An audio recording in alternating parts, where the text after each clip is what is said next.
Fica à vontade, pode sentando na poltrona. Eu sou Léo Strack e essa é a Psicologia da Coisa.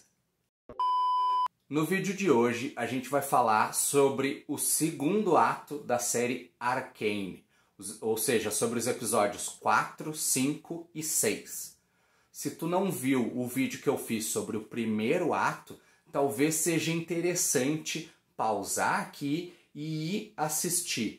Porque o que a gente vai conversar hoje é uma continuação do vídeo anterior. No vídeo anterior, a gente falou sobre as crenças, né? As crenças que a gente tem em nós mesmos, no mundo, nas outras pessoas. No vídeo de hoje, a gente vai falar um pouco sobre os mecanismos de defesa ou as estratégias de coping que estão relacionadas ao evento traumático que acontece no final do terceiro episódio. Então, por isso, talvez seja interessante assistir o vídeo que eu fiz sobre o primeiro ato para depois assistir esse vídeo aqui. Nesse vídeo, a gente vai tratar o trauma como uma ameaça à representação que a gente tem de nós mesmos ou da realidade. Ou seja, quando um evento acontece, alguma coisa acontece que coloca em risco a ideia que a gente tem de nós mesmos, as nossas características, as crenças que a gente tem sobre nós, ou então as crenças que a gente tem sobre as outras pessoas, sobre o futuro, sobre como o mundo funciona. Aqui eu também vou estar tratando os mecanismos de defesa como a mesma coisa, né, ou um sinônimo para estratégias de coping. A diferença principal entre os dois é que os mecanismos de defesa têm uma origem psicoanalítica, lá do Freud, e a gente vai ter, digamos, um papel mais importante para o inconsciente ou subconsciente. Enquanto que as estratégias de coping, elas têm a sua origem na teoria cognitivo-comportamental e vai estar mais relacionado a processos conscientes que a gente faz no nosso dia a dia. Mas, independente disso, a gente vai poder dizer que tanto os mecanismos de defesa quanto as estratégias de coping são variações do nosso instinto, do nosso funcionamento de luta ou fuga. Todos eles a gente vai poder encaixar em uma dessas situações. Ou a gente está fugindo da situação traumática, ou a gente está lutando contra, a gente está agindo de forma a provar o contrário, né? Que aquela situação traumática ou ela não existiu, ou ela não é realmente tão traumática assim. A gente vai estar lutando contra esse evento que contraria as nossas crenças. Como eu prefiro uma linguagem mais cognitivista, mais comportamental, eu resolvi trazer aqui uma especificação das estratégias de coping. A gente vai poder dividir essas estratégias em três, né? Os três focos. O primeiro deles, o foco no pensamento, onde o objetivo da estratégia é ressignificar, alterar a nossa interpretação, o nosso pensamento em relação à situação. Ah, Léo, não tem problema, não vai dar nada.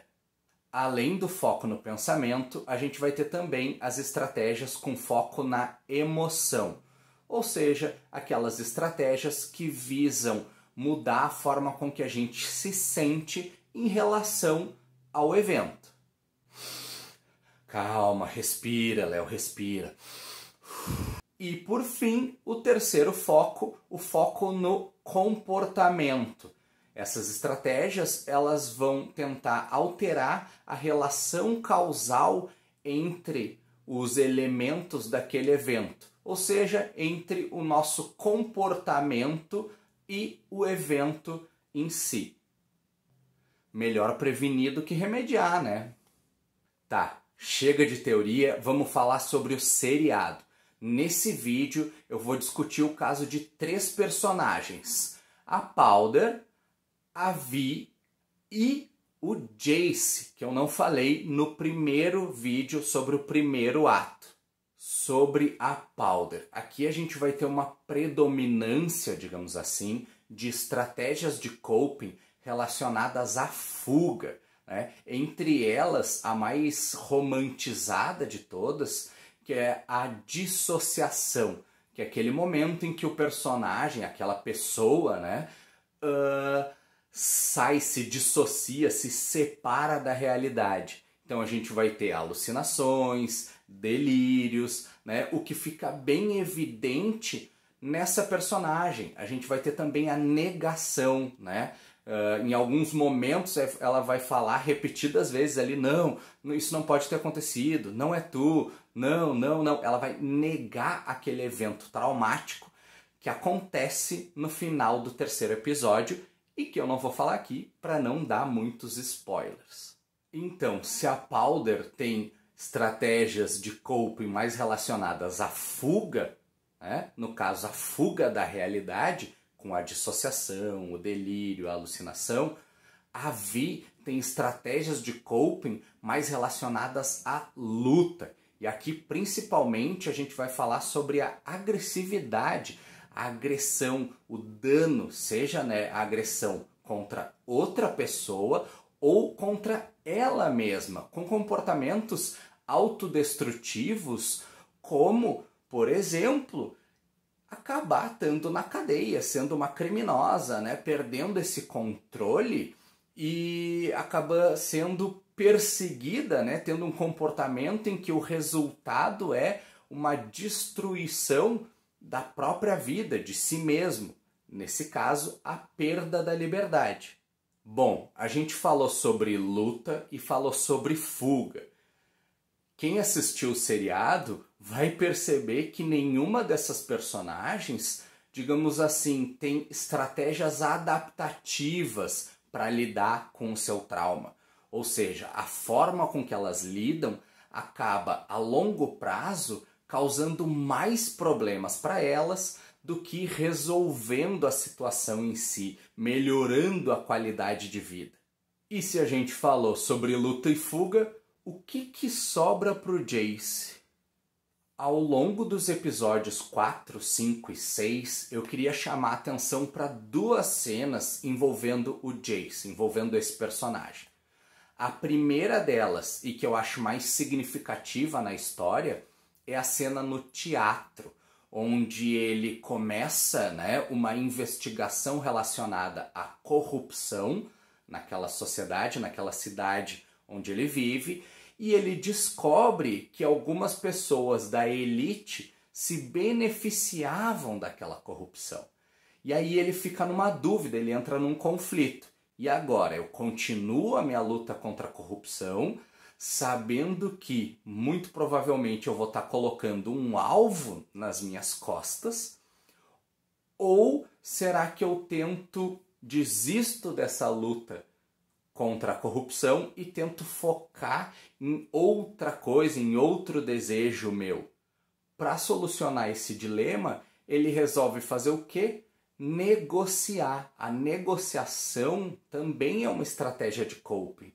Ou seja, ele cede em alguns pontos, ele cede na questão com relação à luta contra a corrupção, pelo menos no que está relacionado àquelas pessoas da elite, mas ele continua a investigação sobre o caso em que envolve a venda, né, de drogas, digamos assim, para não dizer muito mais sobre a série, ali dentro daquela cidade, dentro daquela sociedade.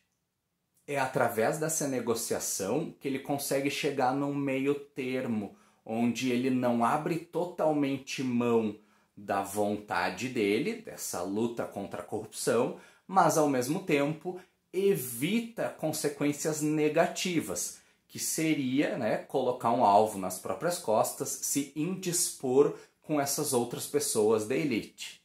A outra cena que eu queria chamar a atenção, na verdade aqui até são várias cenas, é com relação a todas as cenas relacionadas à pesquisa, principalmente com relação à pesquisa sobre a saúde do amigo dele, do Victor, né? Ele se dedica, eles ficam noites sem dormir, ele fica ali, né, tentando, racionalizando, pensando como ele pode resolver aquele problema. Até tem um momento em que ele perde a calma, fica com raiva e bate na mesa, né, e grita e fala mais alto. Mas, de forma geral, a estratégia de coping que está presente aqui não está relacionada à agressividade, à externalização dessa agressividade, mas sim à racionalização. Como eu posso lidar com esses elementos para resolver o meu problema, que é o meu amigo está ficando doente e eu não quero que ele fique doente. Isso é um evento traumático, a possibilidade da morte do amigo dele, do Victor, é a possibilidade de um evento traumático que ele tem que lidar. O importante aqui, né, nas estratégias de coping, nos mecanismos de defesa que o Jace usa, é que nenhum deles é exagerado, nenhum deles chega ao ponto de fazer algum mal para ele, de ter uma consequência negativa. Por isso, a gente pode dizer que, ao contrário da Vi e da Powder, o Jace utiliza estratégias de coping que são adaptativas, que realmente diminuem o estresse, ajudam ele a lidar com o evento traumático e, de forma geral, a longo prazo, promovem o bem-estar, a saúde mental e a felicidade dele. Se a gente fosse encaixar nos 3 focos, aqueles 3 focos que eu comentei no início do vídeo, né? O foco no pensamento, foco na emoção e o foco no comportamento, a gente pode dizer que as estratégias da Powder são mais focadas na emoção. Ela não quer se sentir mal pelo que aconteceu, né? Pelo evento traumático do final do 3º episódio. Já a Vi, ela vai ter um foco mais no pensamento. Ela vai pensar, ela vai mudar a forma com que ela vê o mundo, né? Justamente para evitar emoções negativas. Como assim? Bom, todos os guardas são corruptos, ninguém está preocupado com o bem dela, ela tem que se virar sozinha. Tudo isso são pensamentos, são formas de interpretar a realidade que evitam uma emoção negativa, uma frustração, um abandono, uma traição, emoções negativas. Já as estratégias do Jace, a gente pode dizer que elas são mais focadas no comportamento. E alguns pesquisadores vão até falar, né, ao invés de usar foco no comportamento, vão usar o termo foco no problema. Por quê? Porque agora o foco dessas estratégias de coping não são os meus pensamentos, as minhas emoções, mas sim os elementos que compõem o problema e através de quais comportamentos eu posso alterar esses elementos e tentar resolver o problema em si. Então, por exemplo, vamos pegar a situação do Victor, do amigo dele que está doente, que pode morrer.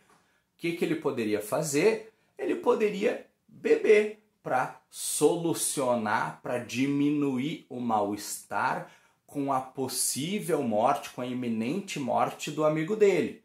Mas não, o que ele faz? Bom, o que eu posso fazer para tentar prolongar a vida desse meu amigo? Bom, eu vou pesquisar, eu vou investir na pesquisa que os dois estavam fazendo para, através dessa pesquisa, através dessas descobertas, tentar prolongar a vida do Victor, do amigo dele, ou seja, solucionar o problema. Mas se eles vão ser bem-sucedidos nesses mecanismos de defesa, nessas estratégias de coping, eu não sei porque eu ainda não vi os últimos 3 episódios da série. Se tu gostou desse vídeo, compartilha, dá um like, críticas e sugestões aqui nos comentários. Se tu já viu os últimos 3 episódios da série, tem ideia de algum assunto que seria legal para a gente tratar num próximo vídeo, escreve aqui nos comentários também. Eu leio todos eles. Quem sabe não sai uma coisa legal daí. Até mais!